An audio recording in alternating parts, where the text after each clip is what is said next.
필수 진료 과목의 의료 공급을 결정하는 가장 핵심적인 그 교육 과정은 의대가 아니라 수련 과정이거든요. 예. 전문의를 만드는 과정. 그래야만 산부인과 전문의가 나오고 뭐 소아청소년과 전문의가 나올 거 아닙니까? 그런데 이 전문의를 만드는 수련 과정이라는 것은요, 급격하게 이 교육 서비스를 공급을 팽창시키는 게 대단히 힘들어요. 예. 이게 이미 다른 나라 연구에서 다 나와 있는 겁니다. 예. 미국도 그러고 영국도 그러고 대단히 힘들어요. 왜냐하면은 수련을 시키려면요, 첫째 병원이 있어야 됩니다. 큰 병원이 있어야 돼요. 그래야만 전문적인 기술들을 가르칠 거 아닙니까? 두 번째, 이 사람들 가르칠 의사가 있어야 됩니다. 경험이 많은 그 가르칠 수 있는 의사가 있어야 돼요. 세 번째, 이 사람들이 그 연습을 해봐야 될 거 아닙니까? 자신의 기술들을 그냥 책만 보고 배우는 게 아니니까. 그럼요. 그럼 환자들, 임상 케이스들이 많이 있어야 돼요. 예. 이 얘기는 뭐냐면 대규모 종합병원을 만들어야 된다는 겁니다. 근데 대규모 종합병원을 한 대를 만들려면요, 1, 2년 가지고 되는 게 아니고 조 단위 돈이 들어가요. 네. 그런 거를 하나 만들어봤자 수련의사는 불과 그 수련의사 자리는 몇십 개밖에 못 늘려요. 그래서 미국도 항상 의사 부족하다는 얘기 있지만 전공의 숫자를 많이 못 늘리는 이유가 거기에 있는 겁니다. 왜냐하면 미국은 수련의들 만들 때 다 정부가 연방정부 자금으로 돈을 대줘요. 돈을 대주지 않으면 병원에서 티오를 늘려주지 않습니다. 예. 왜냐면 자기들이 무슨 뭐 연방정부의 하수인도 아니고 돈도 안 주는데 시설 늘리고 교수도 고용해가지고 연방정부의 수요를 맞춰줄 하등의 이유가 없잖아요. 돈을 내놓으라 이거예요. 그 돈 어디서 나오냐면 메디컬 케어에서 나와요. 연방정부 자금에서 나오는 거거든요. 근데 연방정부의 재정이라는 게 한정되어 있는데 이 한쪽에만 돈을 급격하게 많이 때려 넣을 수가 없잖아요. 그렇기 때문에 미국도 의사 늘리자라는 얘기가 있어도 전문의 숫자를 급격하게 늘리지 못하는 이유가 그 수련 과정의 그 본질상 급격하게 늘리지 못하기 때문에 그런 거거든요. 근데 지금 우리나라는 그런 생각 안 하고 그냥 뭐 대통령이 한마디 하고 보건복지부 장관이 한마디 해서 늘려! 2,000명 늘려! 뭐 하면 된다! 뭐 지금 거의 무슨 1950년대, 60년대야. 말이 안 되는. 의대 교수들 지금 멘붕 상태거든요. 할 수 없는 걸 어떻게 하라 그러냐. 사실은 뭐 의대 교수 아니더라도 교수님도 학생들 가르쳐 보셨지만은 저도 그렇습니다만은 갑자기 제가 가르치는 학생을 3배, 4배로 늘려라 하면은 양심이 있는 교수라면 교육의 퀄리티를 유지하지 못한다는 건 그거는 명약관한 얘기거든요. 당연한 얘기죠. 네. 근데 지금 지금 의대 정원을 뭐 1,500명 늘렸다고 하지만 그거를 일부 학교들에 몰아줬잖아요. 네. 그 학교들은 정원이 막 2배, 3배로 늘었어요. 참 엄청나게 위험한 짓을 하고 있어요. 대단히 이거는 저는 어떤 식으로 이 대학 교육을 지금 뭐로 생각하고 있는 거지? 장 교수님, 여기는 결국 이제 의사들의 의견이 이 수급 과정에서 논의 과정에서 의사들의 의견이 무시된 거 이거 말이 안 되고 인원 선정도 인원 결정도 전격적이고 돌발적이고 이것도 말이 안 되고 또 지난번에 다른 데서 말씀하신 거 보니까 예산 계획이 없다는 말씀도 하셨더라고요. 그렇죠. 지금 영국 같은 경우도 그러고요. 독일 같은 경우도 그 아까 말씀드렸다시피 의사 숫자를 늘리는 것은 막대한 비용과 장기간의 시간이 소요되기 때문에 돈이 없으면 할 수가 없어요. 그렇죠. 그러니까 근데 우리는 왜 착각을 하냐면은 우리나라는 아까 말씀드렸다시피 의대 교육이라든가 의사를 만드는 양성 과정을 정부가 돈을 대주지 않거든요. 개인들이 알아서 그 자기 돈으로다가 의사가 되는 과정을 선택해 왔단 말이에요. 그게 왜 가능하냐면 아까 말씀드렸다시피 비급여 부문에서 돈을 많이 벌 수 있도록 허용을 해줬었기 때문에 그 인센티브를 노리고 많은 사람들이 의대로 들어왔던 거죠. 근데 지금 정부의 의도가 드러난 거 아닙니까? 아, 그거 이제 허용하지 않겠어. 의대를 의사 숫자를 급격히 많이 늘려가지고 그 비급여 시장도 돈을 많이 못 벌게 하겠어라는 의도가 드러나는 순간 여기서 지금 실제 그 수련 과정에서 그 최저임금 받으면서 주당 80시간, 100시간 이러는 사람들은 그야말로 아연 실색하는 거죠. 그런 의도였어? 그럼 난 여기서 더 이상 일하고 싶지 않아. 라는 결론이 나오게 되는 거죠. 강력하게 반발하고 있는 거죠. 근데 실제로는 그것은 민간이 부담하든 공공이 부담하든 의사를 만드는데 많은 비용이 들어가는 사실은 변함이 없어요. 그럼 그걸 어떤 식으로든 간에 뒷받침을 해줘야 되는 겁니다. 그래서 영국 같은 경우는 그 돈을 다 정부가 돼요. 미국도 아까 말씀드렸다시피 수련 과정 그 피오 하나 늘리는 거에 다 연방정부 자금이 들어간다고 말씀드렸고 독일도 의대는 다 학비가 공짜예요. 거의 아주 형식적인 최소한의 액수만 받고 다 공짜입니다. 그런 시스템이라면은 우리 정부처럼 해도 돼요. 모든 돈을 내가 다 댈 테니까 그럼 정원은 우리가 이렇게 늘리겠다. 근데 그런 것도 아니잖아요. 정부가 지금 공립대에 지금 돈을 얼마나 줄지도 의문인데 과연 수련의 자리 늘리기 위해서 조 단위 돈이 그 대학 하나씩 들어갈 텐데 과연 그런 재원이 있냐? 그런 재원을 조달할 계획도 안 보여주고 있고 그다음에 지금 당장 수많은 지금 사립 그 종합병원들이 지금 경영난에 허덕이고 있는데 당연하죠. 그 돈 하루에 막 몇 억씩 적자가 나는데 그 돈 못 대주겠다고 하고 있잖아요. 지금 뭐 사립대 병원장들 돈 꾸러 다닌다는 얘기가 들리고 있는데. 그러니까요. 근데 돈이 없는데 이걸 어떻게 하겠냐는 거죠. 이제 필수 의료 부분의 또 문제점 중에 또 하나 지적하고 싶은 건 우리 법원이 의료 사고에 대해서 형사 처벌을 좀 강하게 과도하게 합니다. 과실치사 같은 거 막 적용해 버리거든요. 그러면 의사들이 점점 보수적인 방어적인 진료밖에 못하죠. 사회적 비용은 더 늘어날 수밖에 없을 거예요. 그런 부분도 의사들은 많이 섭섭해하고 있는 것 같아요. 그러니까 그런 부분은요. 그 영국처럼 영국 같은 경우는 NHS에서 근무하는 의사가 의료사고에 연루가 되면요. NHS에서 다 방어해 줍니다. 소송 비용이라든가 그 보상 이런 것도요. NHS가 사실상 다 커버를 해줘요. 왜냐하면 공무원이기 때문에 공무원이 저 법률 아시겠지만은 공무원이 뭐 잘못을 해가지고 민원인에게 뭐 손해가 갔다 이럴 때는 정부가 일단 다 책임을 지고 여기에 무슨 중과실이 있거나 본인의 어떤 저 특별한 책임이 있을 경우에는 그 고용자인 정부와 피고용인이 공무원 사이에서 알아서 해결하는 문제예요. 딱 그런 구조입니다. 그러니까 의사들은 자기 딱 정해진 근로 시간에 자기에게 주어진 일만 하면은 그 이상의 책임은 없는 거예요. 그 사회주의적인 그 의료 서비스 체제에서는 반대로 미국은 어떠냐? 미국은 의료사고 보험이 있어요. 라이애빌리티 인슈런스가 돼 있거든요. 그래서 의료사고 발생하면은 그 보험사에서 상대를 합니다. 의사가 개인이 상대하는 게 아니에요. 물론 미국의 의사들도 불만이 있죠. 이 의료사고 보험료가 너무 높아요. 계속 빠르게 오르고. 왜냐하면은 의료사고에 대해서 많은 돈을 지출하는 케이스들이 등장하니까 그런 불만이 있긴 하지만 일단 사고가 났을 때는 의사는 보험사에서 커버를 해주기 때문에 우리 교통사고 나면은 보험사에서 나서가지고 해결해 주듯이 자기가 그것 때문에 크게 스트레스를 받는 일은 없는 거죠. 그렇죠. 뭐 할 얘기가 엄청 많습니다. 근데 이건 또 오늘 라인 야후 얘기를 조금 해야 될 것 같아요. 네.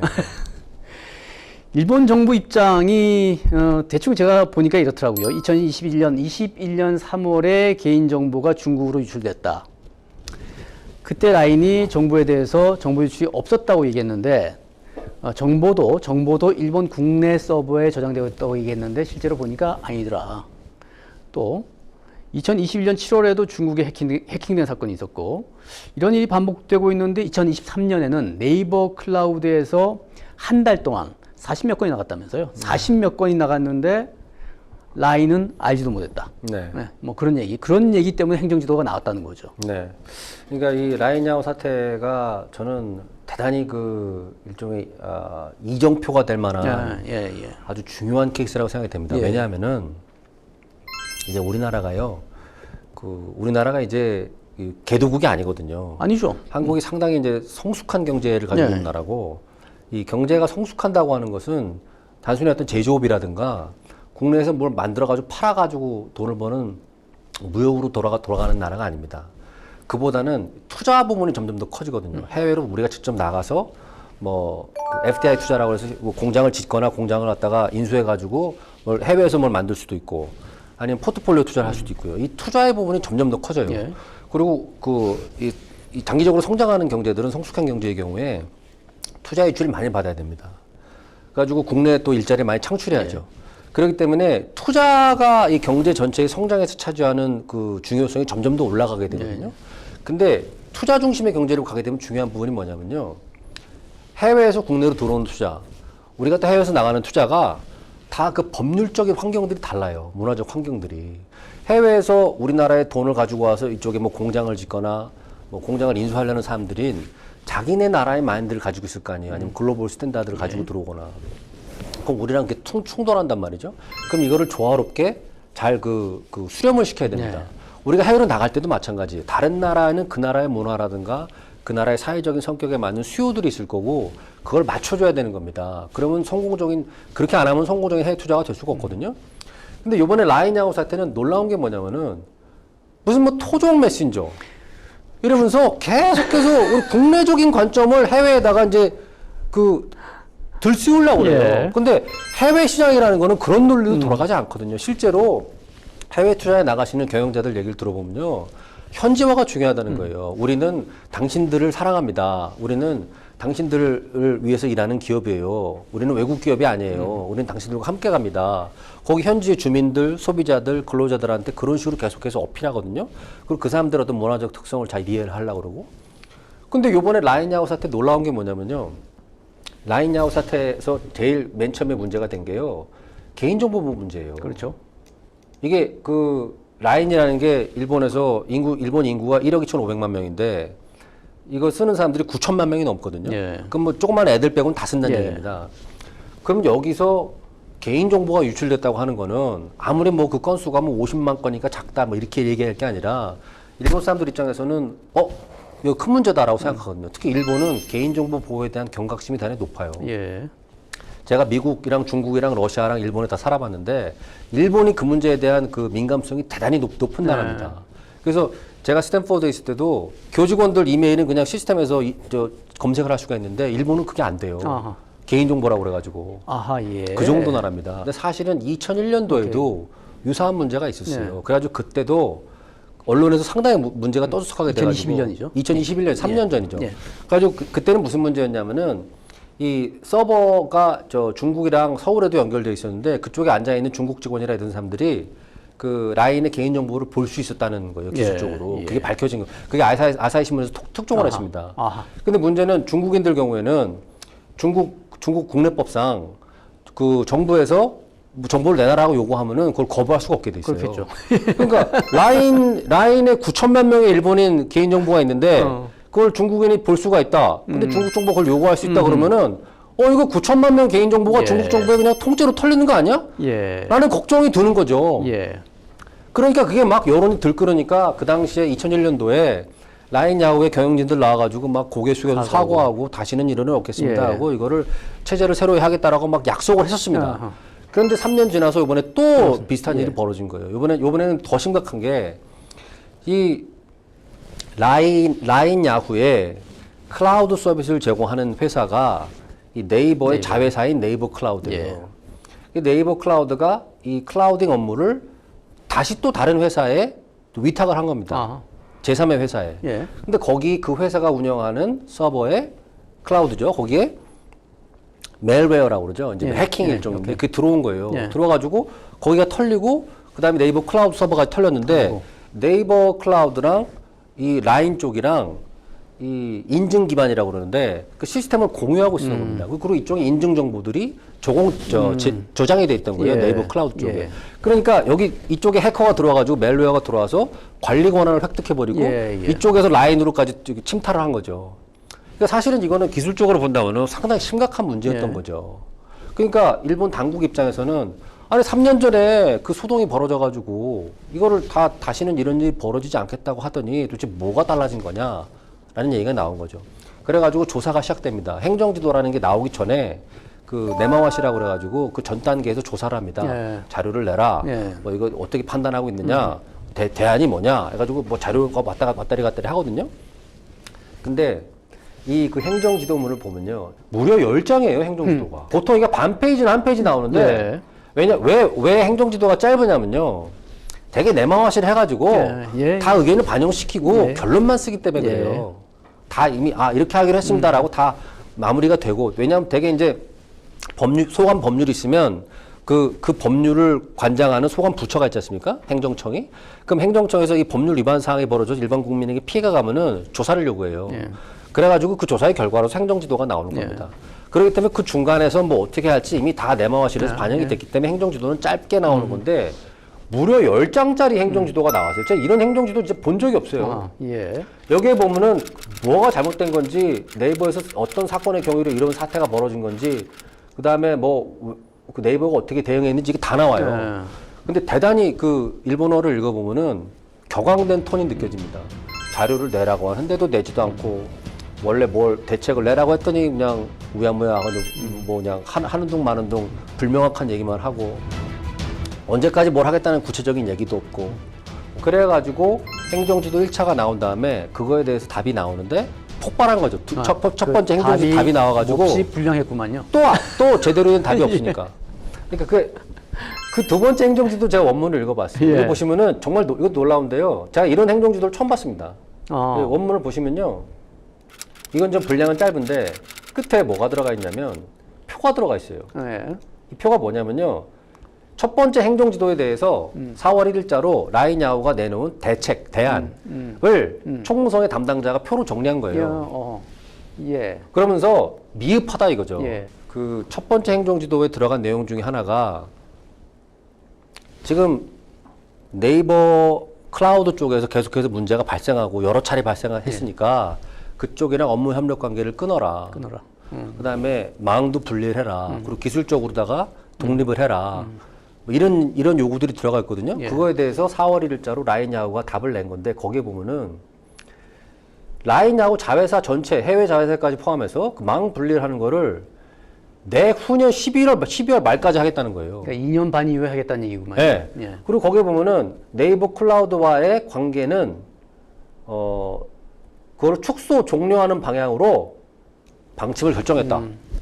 아니 지금 문제가 이렇게 커져가지고 무슨 반년이 지났는데 방침을 결정하는 게 아니라 방침은 이미 결정됐어야 되고 빨리. 구체적으로 뭘 할지 로드맵을 얘기를 해야 되는데 방침을 결정했다고 나온 거예요. 그러니까 저도 공무원 생활 해봤습니다만은 이렇게 문제가 터져가지고 언론에서 막 그냥 여론이 들끓고 예. 대안을 내놓으라고 하고 있고 이게 처음도 아니고 벌써 몇 번째 있었던 일인데 이런 식의 그 태도를 보인다면은 담당인 저도 화가 났을 것 같아요. 그래서 제2차 행정지도가 나오게 된 겁니다. 제2차 행정지도 나오면서 이런 식으로 하지 말고 더 빨리 땡겨라. 왜냐하면 앞으로 2년 반 뒤에 자회사들까지 다 네트워크를 분리하겠다고 하면은 그 사이에 무슨 일이 또 벌어질지 모른다. 그리고 이렇게 방침을 정했다 식으로 얘기하지 말고 구체적으로 그럼 뭘 어떻게 해나갈 건지 구체적인 로드맵을 밝혀라라는 내용이 2차 행정지도에 들어가 있어요. 예. 근데 그 분노의 볼펜이 느껴지더라고요. 분노의 타이핑이 느껴지더라고. 그래가지고 지금 2차 행정지도에 대해서 7월 1일까지 답을 달라고 해놓은 상태인 겁니다. 예. 그러니까 사실 그런 거를 본다면 야 이거 갑자기 뭐 일본이 뭐 우리나라 토종 메신저를 뺏으려고 그런 거 아니야? 라는 식의 얘기를 하기는 어렵죠. 이런 맥락을 다 안다면은 그런 식으로 얘기하면 안 되는 거고요. 그다음에 아까 제가 말씀드렸다시피 이 문제가 우리 성숙한 경제로서 한국 경제가 앞으로 나갈 방향과 관련해서 중요하다고 말씀드렸잖아요. 네. 그럼 역지사지를 해야 돼요. 왜냐하면은 우리가 해외 투자도 나가지만 해외 투자를 유치하잖아요. 그럼 우리가 역지사지를 해야 됩니다. 예를 들어서 교수님 기억하실지 모르겠는데 한 10여 년 전에 맥쿼리라는 회사가 인프라 투자를 한 적이 있어요. 그래가지고 무슨 뭐 전철 놓고 막 이랬잖아요. 근데 우리나라에서 뭐라 그랬냐면은 야 이거 너네가 이익을 너무 많이 가져가. 요금도 너무 높은 것 같고 안 되겠어 당신들 나가.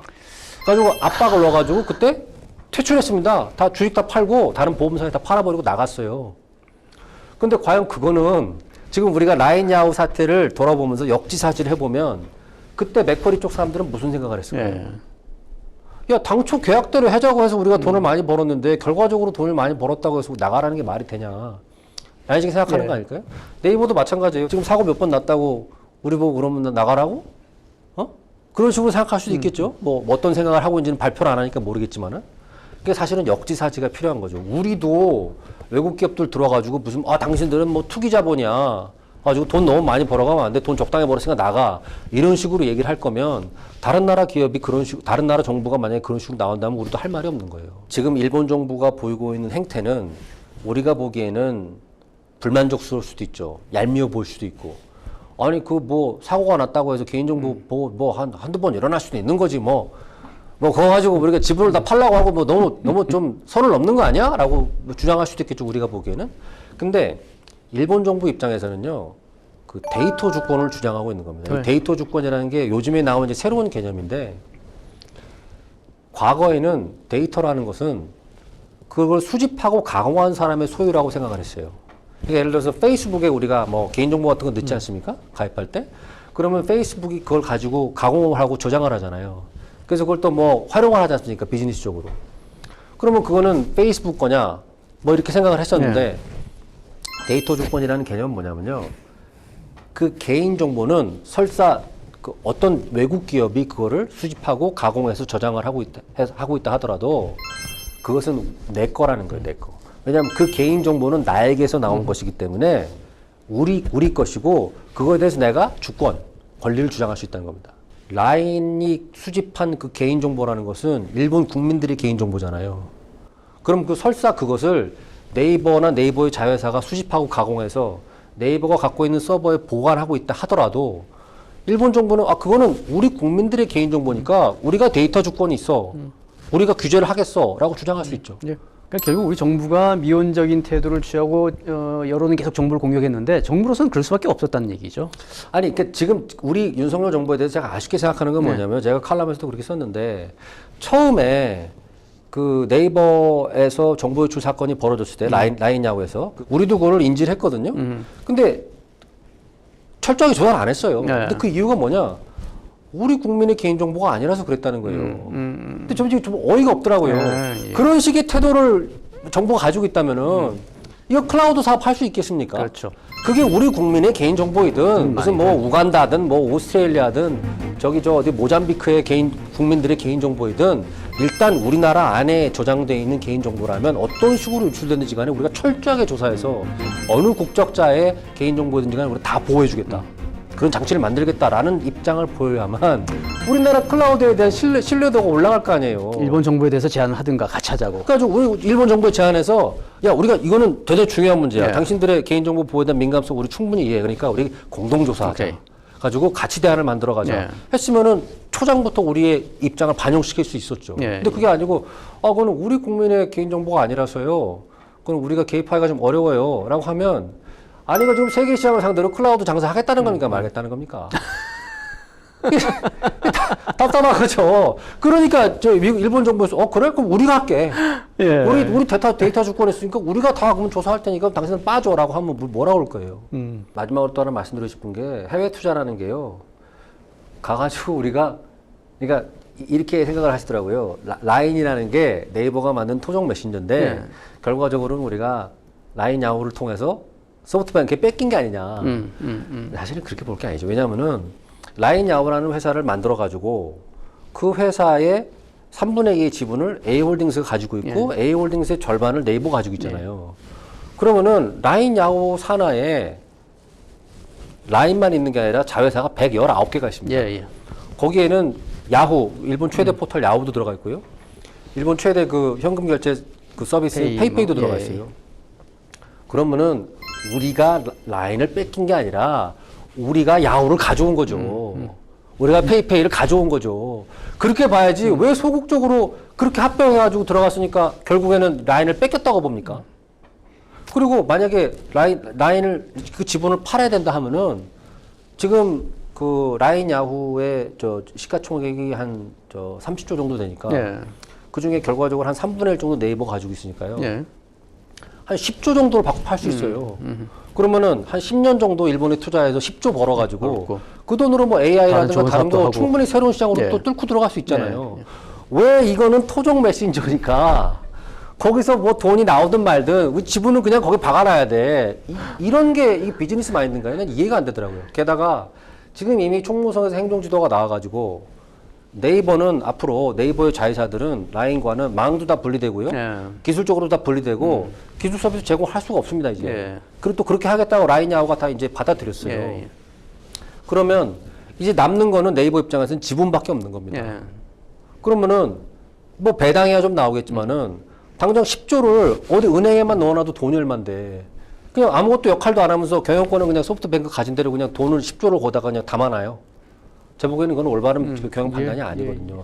그 돈을 빼서 다른 투자를 더 하든가. 네이버가 적절히 잘 판단하겠죠. 다른 식으로 운영을 하든가. 그 네이버가 판단해야 될 문제인데 이건 토종 메신저니까 팔면 안 된다는 식으로 압박을 넣어가지고 오히려 네이버의 그 경영 판단을 갖다가 왜곡하는 것가 될 수가 있어요. 그러니까 그런 식의 이 민족주의적인 방법으로 접근해가지고는 해외 투자를 유치하고 해외 투자를 많이 나가야 되는 지금의 이 경제 환경, 지금의 한국 경제의 수준에서 맞는 얘기가 아니다라는 겁니다.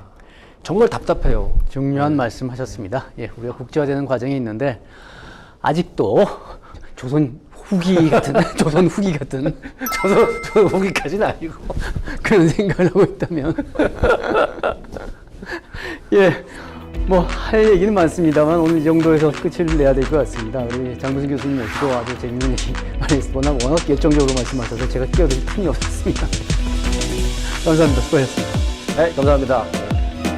공승기가 묻고 그가 답하다. 오늘 여기까지입니다. 오늘은 일본에서 장무승 교수님 날아오셔서 아주 의미 있는 말씀하셨습니다. 다음 시간에 또 다른 글을 모시고 재밌는 얘기 들어보겠습니다. 감사합니다.